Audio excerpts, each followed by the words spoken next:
വെയിലേറ്റുവാടുന്ന പൂവ് പോലെ പൂങ്കാറ്റിലാടും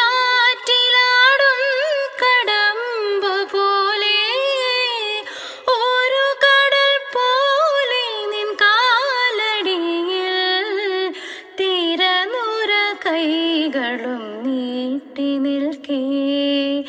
എന്നിട്ടും എന്തേ നീ ഇന്നെൻ്റെ നെറുകയിലൊരു മുത്തം തന്നു?